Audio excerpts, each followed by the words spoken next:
আজকের ভিডিওতে আমার যে পার্টটা সবচেয়ে বেশি কিউট লেগেছে সেটাই আমি আপনাদের সাথে প্রথমে শেয়ার করছি। আমাদের 203-এর ছেলের কিন্তু এখনও 2 বছর হয়নি, কিন্তু তাও সে বারবার মাথার ঘুমটাটা ঠিক করে দিচ্ছিল যতবার তার নজরে আসছে আর কি।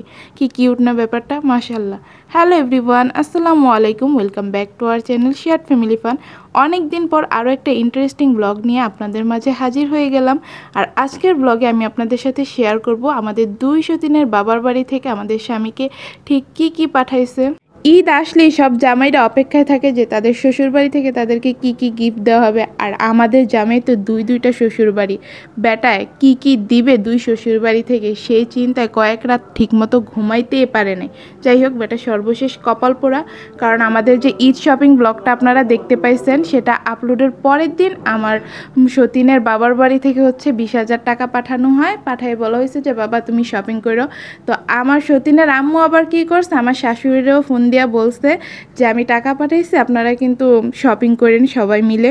আর আপনারা তো সবাই জানেন যে আমাদের বাড়ির কাজ চলতেছে। আমার শাশুড়ি মা তো এই কথা শুনতে দেরি হয়েছে, আইসা টাকাটা খাপ করে নিতে দেরি হয় নাই। বলতেছে যে এখন তো বাড়ির কাজ চলতেছে, বাড়ির কাজ শেষ হইলে আমার কাছ থেকে আবার টাকাটা নিয়ে যায়, আমি এখন ধার হিসেবে তোমার কাছ থেকে নিতেছি। যাই হোক, জামাই টাকাটা দিয়ে কিছুই করতে পারে নাই।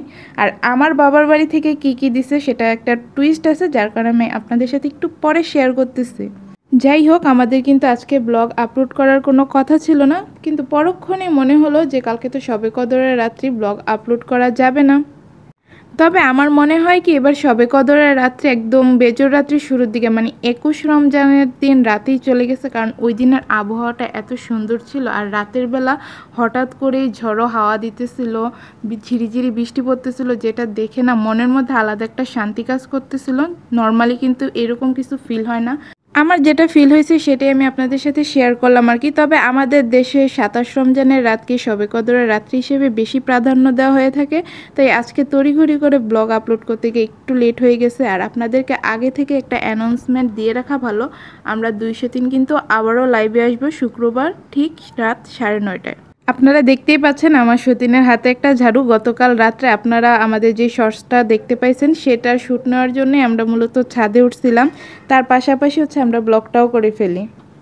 এই যে দেখতে পাচ্ছেন একটা বাড়ি জুম করে দেখানো হচ্ছে, এই বাড়ির কাজের জন্য আমাদের বাড়ির কাজ অনেক লেট হয়ে যায়। মিস্ত্রি আমাদেরকে পুরো একটা মাস ধরে ঘুরাইতেছে, এখন ওই বাড়ির ছাদ ঢালাই দেওয়া শেষ, আমাদের বাড়ির কাজ শুরু হয়েছে। অথচ আমি ভেবে রাখছিলাম ঈদের আগে আপনাদেরকে আমাদের সম্পূর্ণ বাড়ি নিয়ে একটা ব্লগ দিব। 203-এর স্বপ্নের বাড়ির কাজ শুরু হলো, সেটার করা হলো না। এখন কাজ শেষ হতে হতেই নাকি ঈদ পার হয়ে যাবে, তাই আপনারা আমাদের সম্পূর্ণ বাড়ি নিয়ে একটা ব্লগ পাবেন। ঈদের 10-12 দিন পরে আপনারা আমাদের সেই ব্লগটা পেয়ে যাবেন। তো এবার আসি আমার বাবার বাড়ি থেকে আমাদের জামাইকে ঠিক কী কী উপহার দেওয়া হলো। সত্যি বলতে আমার বাবার বাড়ি থেকে আমার জামাইকে কিছুই দেওয়া হয় নাই, তবে কোনো উপলক্ষ ছাড়াই আজ থেকে 3-4 মাস আগে আমার আব্বু এমনি আমার জামাইকে 15,000 টাকা দিছিল।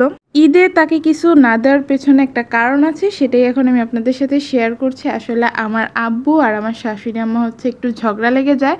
আমার আব্বু দুষ্টামি করে ফোনে বলতেছিল যে আমাতুরকে আমার কাছে দিয়ে দেন, আমি একটু বড় হলে স্কুলে ভর্তি করাই দিব, আমার কাছেই থাকবে। তো সেই ব্যাপারটা আমার শাশুড়ি তো ফুল সিরিয়াসলি নিয়ে নিছে। তারপরে দুইজনের মধ্যে সে কি রাগারাগি, আমার আব্বু বলতেছে আরে আমি তো আপনার এইভাবেই মজা করে বলছি, কিন্তু না, আমার শাশুড়ি কোনোভাবেই মানবে না, সে একদম রেগে মেগে ফায়ার। তো এইসব নিয়ে একটু ঝগড়াঝাটি হওয়ার কারণে আমার আব্বু এবার রাগে হচ্ছে কিছু দেয় নাই আর কি। তো বুঝতে পারছেন আমার জামাই কতটা কপাল পোড়া, মানে মানুষ তো একদিকে কপাল পোড়ায়, আর আমার জামাই তো ডাবল কপাল পোড়া, কারণ তার ওই যে 2টা শ্বশুরবাড়ি। ভাবছিল 2 শ্বশুরবাড়ি থেকে একদম গিফট পেয়ে ঘর বাড়ি যা আছে সব ভর্তি করে ফেলবে, কিন্তু সে তো ভুলেই গেছে, অতি লোভে তাতি নষ্ট। আর আমার কথা আর কি বলবো, খুশিতে জামাইয়ের সাথে সাথে আমিও ঈদের ড্রেস পরে ফেলছি, কারণ জামাই যেহেতু ডাবল পাবে আমিও তো ডাবল ডাবল পাবো, সেই লোভে হচ্ছে ঈদের জামাটাই পরে ফেলছি। কিন্তু এখন তো আমার ঈদ চলে গেছে, কিন্তু আমি তো নতুন করে কোনো ড্রেস পেলাম না গাইস। এই দুঃখের কথা আমি এখন কাকে বলি। তবে আমার এই দুঃখটাকে একটু কমানোর জন্যই বোধ হয় আজকের ওয়েদারটা অনেক সুন্দর ছিল। ছাদে গিয়ে দেখি যে কি সুন্দর ওয়েদার, তবে আমি একটা ছবিও তুলতে পারিনি, এটা নিয়ে আমার পরবর্তীতে মনটা একটু খারাপ হয়ে গেছিল। বাচ্চাগুলো এত জ্বালায় কি আর বলবো। যাই হোক, ব্লগটা আমাদের এ পর্যন্তই। আল্লাহ হাফেজ।